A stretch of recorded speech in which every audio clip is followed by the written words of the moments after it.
Hey everyone, welcome back to the channel. If you're diving into the crypto world in 2025, you might need to move your assets around. Today, we're tackling how to withdraw Tether, USDT, from Bitmart to your Crypto.com wallet. This process is simple and secure, but always double-check everything to avoid any hiccups. Let's jump right in. First things first, make sure you have accounts set up on both Bitmart and Crypto.com. Log into your Bitmart account using your credentials. Once you're in, navigate to the Wallets or Assets section. Here, you'll see a list of your cryptocurrencies, including Tether. Next, select Tether from your wallet. Look for the Withdraw button. It's usually prominent and easy to find. Before proceeding, you'll need the withdrawal address from Crypto.com.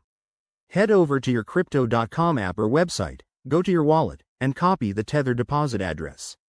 Pro tip: always verify that you're using the correct network, like Tron or Ethereum, as mismatches can lead to lost funds.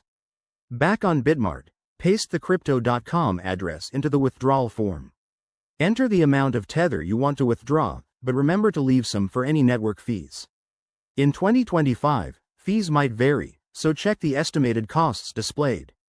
Once everything looks good, hit Confirm, and you'll likely need to complete a two-factor authentication step for security. After submission, Bitmart will process your withdrawal. This could take anywhere from a few minutes to an hour, depending on network congestion.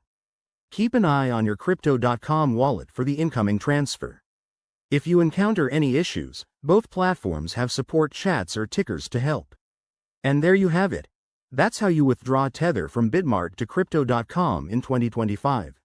It's a straightforward process, but stay vigilant with your private keys and addresses. If this tutorial helped you, give it a thumbs up, subscribe for more crypto tips, and hit the bell icon. Thanks for watching, and I'll see you in the next video.